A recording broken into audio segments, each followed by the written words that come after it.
السلام عليكم ورحمة الله تعالى وبركاته. سلام بدرون ستمور چلوان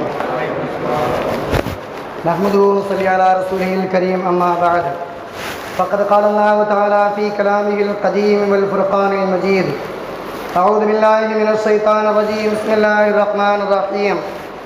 وتركنا عليه في الآخرين. صدق الله العلي العظيم. وقال أيضا: فانظر ماذا ترى قال يا أبت افعل ما تؤمر ستجدني إن شاء الله من الصابرين. صدق الله العلي العظيم. الصلاة والسلام عليك يا سيدي يا رسول الله. خذ بيدي قلت حيلتي أدركني يا رسول الله صلى الله عليه وسلم. புகழனைத்தும் அல்லாஹ் ஒருவனுக்கே உரித்தாகட்டுமாக.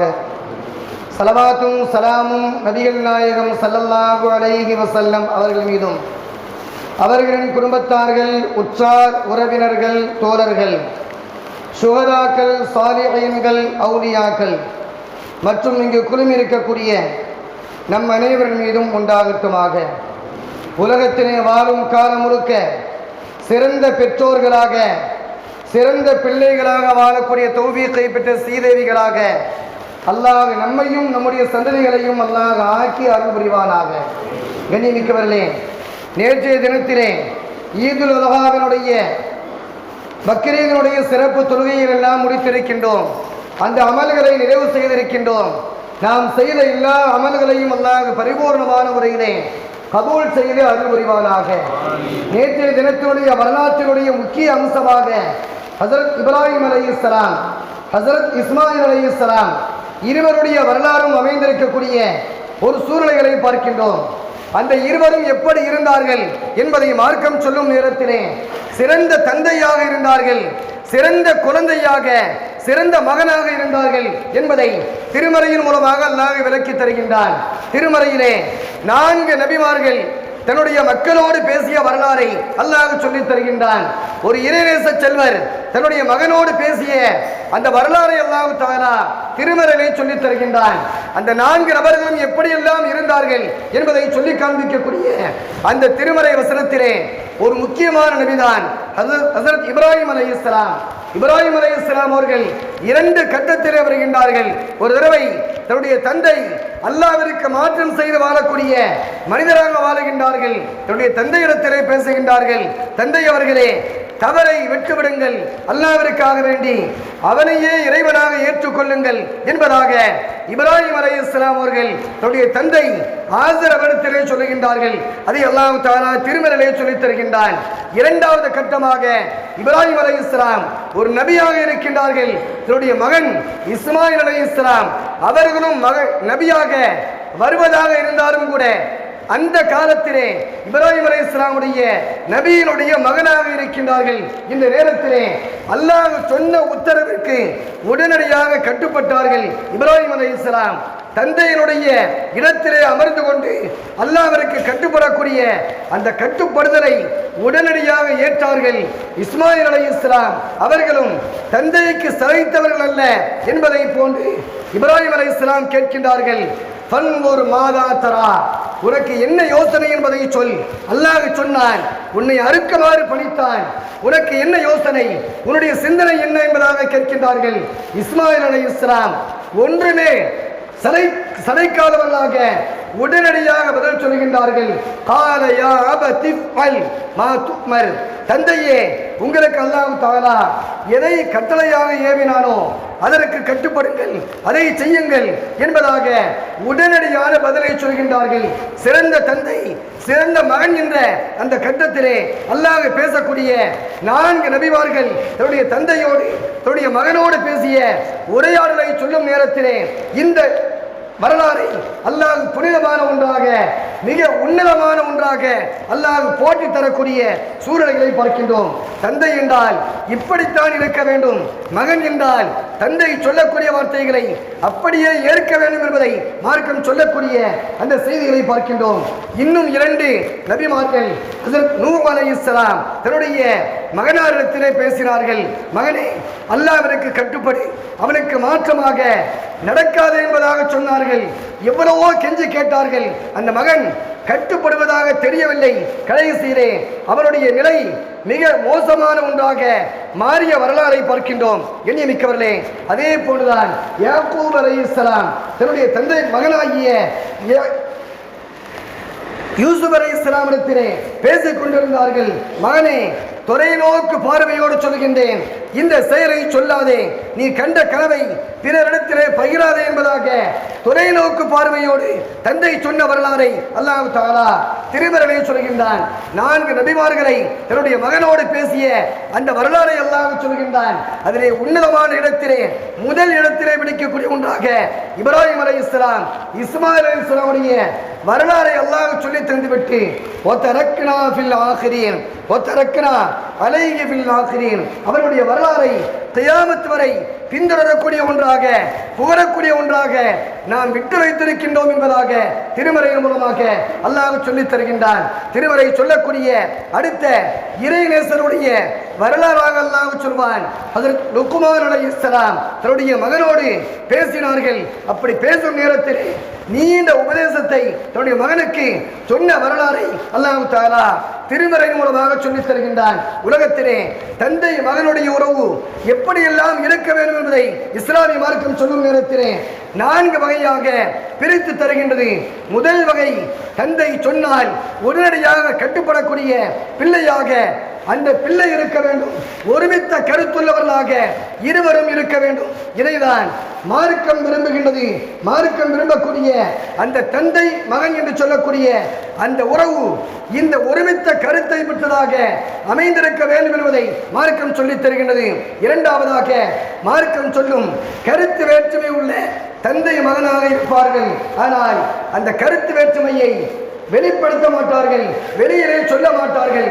கருத்து வேற்றுமை இருக்கும், உள்ளுக்குள்ளாக வைத்து இருவருமே புரிஞ்சிக் கொண்டிருப்பார்கள். இது இரண்டாவது வகை.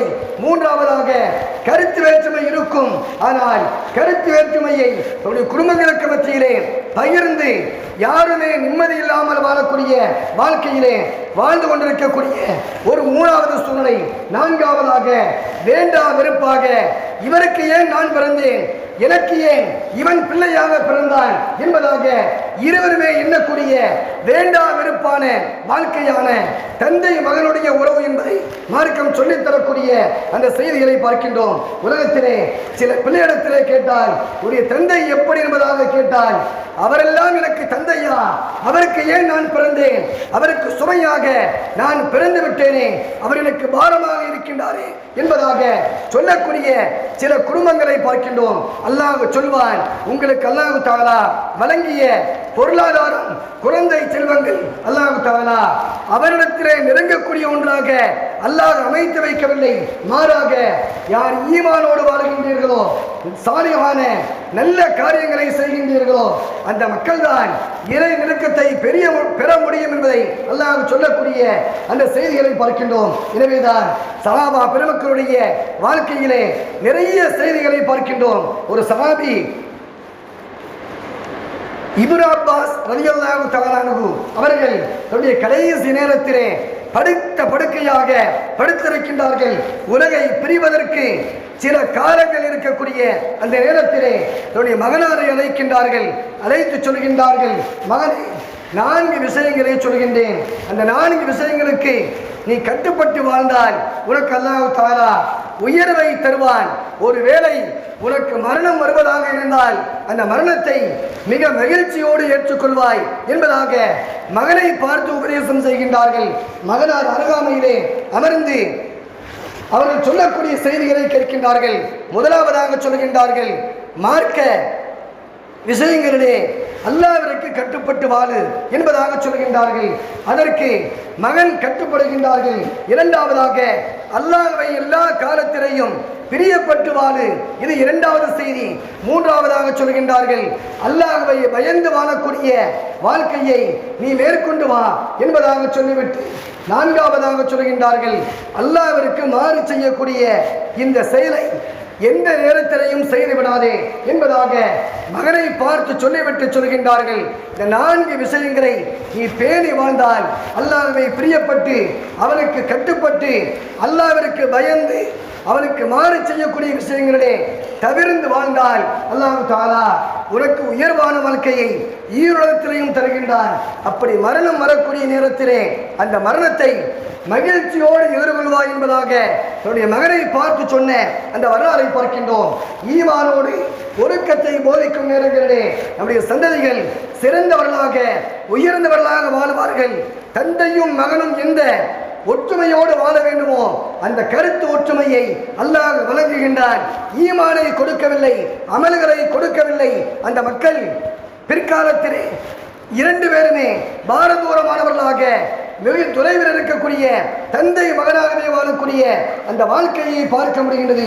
எனவேதான் அல்லாஹ் சொல்வான், நெருக்கமான வாழ்க்கை வேண்டுமானால் ஈமானை கொடுங்கள், நல்ல அமல்களை குழந்தைகளுக்கு கற்றுக் கொடுங்கள் என்பதாக அல்லாஹ் சொல்லக்கூடிய அந்த அருள்மறை வசனத்தை பார்க்கின்றோம். எண்ணியமிக்கவர்களே, பெருமானார் ஸல்லல்லாஹு அலைஹி வஸல்லம் காலத்திற்கு பின்பு வாழ்ந்த சஹாபா பெருமக்களே, ஜுபை இப்னு அவ்வாம் என்று சொல்லக்கூடிய ஒரு சஹாபி, அந்த சஹாபி தன்னுடைய மகனை அழைக்கின்றார்கள். அழைத்து சொல்கின்றார்கள், மகனே, நான் நிறைய கருணை வைத்திருக்கின்றேன். நான் உலகத்தை பிரிவதற்கு சில காலங்கள் தான் பாக்கி இருக்கின்றது. என்னுடைய எல்லா கருணையும் உன்னால் நிறைவு செய்ய முடியுமா? நிறைவு செய்து விடு என்பதாக மகனை பார்த்து சொல்கின்றார்கள். மகனார் உடனடியாக சொல்கின்றார்கள், தந்தை அவர்களே, கடனை அழைத்து விடுகின்றேன், கவலைப்படாதீர்கள், தைரியமாக இருங்கள், மறுமையுடைய வாழ்க்கையை நீங்கள் மேற்கொள்வதற்கு தயாராக இருக்கின்றீர்கள் என்பதாக தந்தையை பார்த்து சொல்லும் நேரத்திலே தந்தையார் மீண்டும் சொல்கின்றார்கள், மகனே, என்னுடைய கடனை நிறைவு செய்யக்கூடிய நேரங்களிலே நான் நிறைய கடன்களை வைத்திருக்கின்றேன். கடன் என்பது உன்னுடைய சுமையை விட அளவுக்கு அதிகமான ஒன்றாக இருக்கின்றது.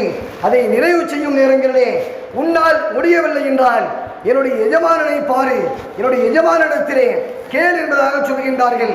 மகனார் கேட்கின்றார்கள், தந்தை அவர்களே, இவ்வளவு காலமாக என்னோடு வாழ்ந்தீர்கள், பழகினீர்கள், ஒரு தடவையாவது உங்களுடைய எஜமான் யார் என்பதை எனக்கு காண்பிக்கவில்லையே, நான் யாரை பார்ப்பது என்பதாக மகனார் கேட்கின்றார்கள்.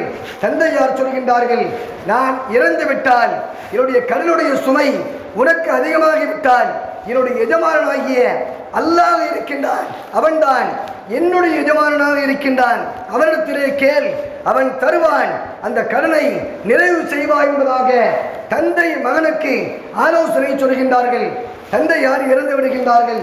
இறந்த சில காலங்கள் வரை மகனார் கடனை அடைப்பதற்கு மிகவும் சிரமப்படுகின்றார்கள். மிக கடுமையான போராட்டம்.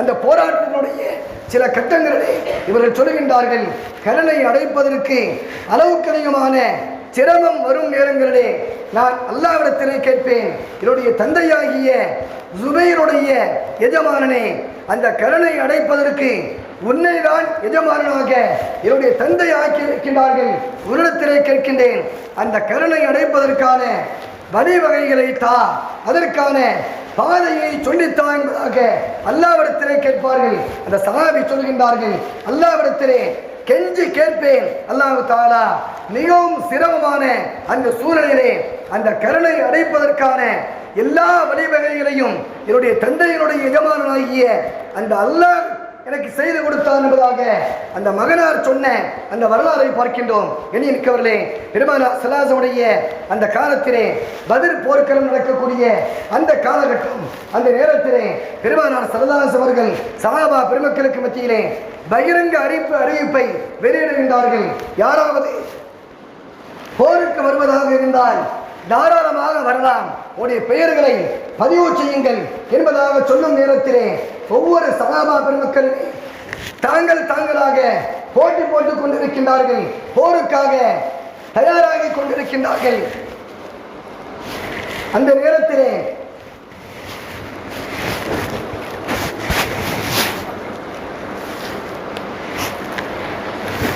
அப்படி போருக்கு பெயர் கொடுக்கக்கூடிய அந்த நிர்பந்தமான நேரத்திலே தந்தை மகன் இருவருக்கும் மத்தியிலே போட்டி வருகின்றது. ஹைதமா என்று சொல்லக்கூடிய அந்த சஹாபி நான் போருக்கு செல்வேன் என்பதாக சொல்கின்றார்கள். அவருடைய தந்தை சஅத் இப்னு ஹைதமா அவர்கள் சொல்கின்றார்கள் நான் தான் போருக்கு செல்வேன் என்பதாக சொல்கின்றார்கள். தந்தை மகனை பார்த்து சொல்கின்றார்கள், மகனே, உன்னுடைய துணைவியோடு வீட்டிலே பாதுகாப்பாக நிம்மதியாக இரு என்பதாக தந்தை மகனை பார்த்து சொல்லும் நேரத்திலே மகனார் சொல்கின்றார்கள், தந்தை அவர்களே, சுக துக்கங்களிலே பங்கெடுக்கக்கூடிய நேரம் இது கிடையாது. சொர்க்கமா சுகமா என்பதாக வந்தால் சொர்க்கம்தான் தேவை. எனவே நான் சொர்க்கத்தை தேர்ந்தெடுக்கின்றேன் தவிர சுகத்தை தேர்ந்தெடுக்கவில்லை. எனவே சுகமாக வீட்டில் இருப்பதை விட சொர்க்கத்தை பெறக்கூடிய அந்த போர்க்களத்திலே பங்கெடுப்பதை நான் உன்னதமாக உயர்வானதாக நான் கருதுகின்றேன் என்பதாக மகன் சொல்கின்றார்கள். இருவருக்கு மத்தியிலே கடுமையான போட்டி நிலவுகின்றது. பெருமானார் ஸல்லல்லாஹு அலைஹி வஸல்லம் சமூகத்திற்கு இந்த செய்தி செல்கின்றது. பெருமானார் ஸல்லல்லாஹு அலைஹி வஸல்லம் அவர்கள் தந்தையினுடைய பெயரையும் எழுதுகின்றார்கள், மகனாருடைய பெயரையும் எழுதுகின்றார்கள். தந்தையினுடைய பெயர் ஹைதமா, மகனுடைய பெயர் சஅத் ரலியல்லாஹு தஆலா அன்ஹுமா. இருவருடைய பெயரையும் பெருமானார் ஸல்லல்லாஹு அலைஹி வஸல்லம் குலுக்கு சீட்டாக எழுதி போட்டு பார்க்கின்றார்கள். அதிலே மகனாருடைய பெயர் வருகின்றது, சஅத் ரலியல்லாஹு தஆலா என்பதாக பெயர் வர பெருமானார் ஸல்லல்லாஹு அலைஹி வஸல்லம் அவர்கள் தந்தையை பார்த்து சொல்கின்றார்கள், உங்களை விட உடைய மகனாருடைய பெயர் முன்னுரிமை தரப்பட்டிருக்கின்றது. எனவே அவரை போருக்காக அனுப்பிவிடுங்கள் என்பதாக பெருமானார் ஸல்லல்லாஹு அலைஹி வஸல்லம் அவர்கள் தீர்ப்பை வழங்கி வருகின்றார்கள். போர்க்களத்திலே பத்ர் போர்க்களத்திலே சஅத் ரலியல்லாஹு தஆலா அவர்கள் கலந்து கொள்கின்றார்கள். அப்படி கலந்து கொண்டு அந்த போர்க்களத்திலே ஷஹீதாக்கப்படுகின்றார்கள். அல்லாஹ் தஆலா சீதேவியான வாழ்க்கையை குழந்தைகளை வளர்த்ததன் காரணத்தினால் சுகம் பெரிதா சொர்க்கம் பெரிதா என்பதாக கேட்கும் நேரத்திலே தந்தையோடு போரிட்டு என்னை விட உங்களை விட நான் தான் சொர்க்கத்திற்கு செல்வதற்கு முதல் தரம் என்பதாக போட்டி போட்டு சென்ற அந்த வரலாறை பார்க்கின்றோம். இதே போன்றுதான் உஹது போர்க்களத்திலே பெருமானார் ஸல்லல்லாஹு அலைஹி வஸல்லம் அவர்கள் சஹாபா பெருமக்களுக்கு மத்தியிலே அறிவிப்பை செய்கின்றார்கள். அப்துல்லாஹ் இப்னு ஜாபிர் ரலியல்லாஹு தஆலா இருவருமே போட்டி போடுகின்றார்கள். தந்தை சொல்கின்றார்கள், மகனே, நீ வாலிப வயதை சார்ந்தவனாக இருக்கின்றாய், நான் வயோதிகமாக ஆகிவிட்டேன். வயோதிகமான காலத்திலே போர்க்களத்திலே செல்கின்றேன். அடுத்த சந்தர்ப்பம் எனக்கு கிடைக்குமா என்பதாக தெரியவில்லை. ஒருவேளை அல்லாஹ் நசீபை தந்தால் இந்த போர்க்களத்திலே நான் ஷஹீதாக்கப்படுவேன் என்பதாக தந்தை சொல்ல மகனார் சொல்கின்றார்கள், இல்லை இல்லை, வாலிப முறுக்கிலே நான் வாழ்ந்து கொண்டிருக்கின்றேன். இந்த பருவத்தை நான் பயன்படுத்தினால் வீரத்தோடு போர் புரிவேன் என்பதாக மகனார் சொல்ல பெருமானார் ஸல்லல்லாஹு அலைஹி வஸல்லம் அவர்கள் இந்த இரண்டு சஹாபா பெருமக்களுடைய அந்த விஷயத்திலே தந்தை மகனுடைய விஷயத்திலே பெருமானார் ஸல்லல்லாஹு அலைஹி வஸல்லம் அவர்கள் குலுக்கு சீட்டை போடுகின்றார்கள்.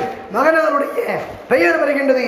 அந்த உஹது போர்க்களத்திலே வீரமான முறையிலே போரிட்டார்கள், ஷஹீதாக்கப்பட்டார்கள் என்ற வரலாறை பார்க்கின்றோம். எனவே குழந்தைகளை வளர்க்கும் நேரங்களிலே ஈமானோடு வளர்க்கும் சமயங்களில் நல்ல அமல்களை போதித்து வளர்க்கும் நேரங்களில் அந்த குழந்தைகள் சீதேவியாக வளரும் என்பது மட்டுமல்ல, அந்த குழந்தை சொர்க்கத்திற்கு நம்மை கூட்டிச் செல்லக்கூடிய ஒரு குழந்தையாக வளரும் என்பதை மார்க்கம் சொல்லித்தரக்கூடிய செய்திகளை தான் பக்ரீதினுடைய வரலாறாக திருமறை சொல்லித் தருகின்றது.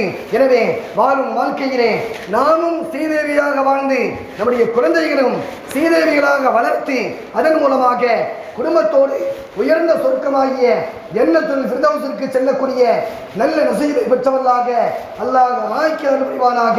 அப்படிப்பட்ட சாரியமான குழந்தைகளோடு ஹலாலான வருமானங்களோடு ஹஜ்ஜையும் உம்ராவையும் ஜியாரத்தையும் திரும்ப திரும்ப நம்முடைய வாரிசுகளோடு கியாமத் வரை வரக்கூடிய வாரிசுகளோடு செய்யக்கூடிய நல்ல தௌஃபீக்கை பெற்றவர்களாக அல்லாஹ் ஆக்கி அருள் புரிவானாக. உலகத்தை பிரிவதற்கு முன்பாகவே நபிகள் நாயகம் ஸல்லல்லாஹு அலைஹி வஸல்லம் கனவிலையும் நினைவிலையும் கண்டுகளிக்கக்கூடிய நற்பாக்கியம் பெற்ற உயர்ந்த கூட்டத்திலே அல்லாஹ் நம்மையும் இறுதி நாள் வரக்கூடிய நம்முடைய சந்ததிகளையும் அல்லாஹ் ஆக்கி அருள் புரிவானாக. வாஹிர் தஅவானா அல்ஹம்துலில்லாஹி ரப்பில் ஆலமீன். அஸ்ஸலாமு அலைக்கும் வரஹ்மத்துல்லாஹி.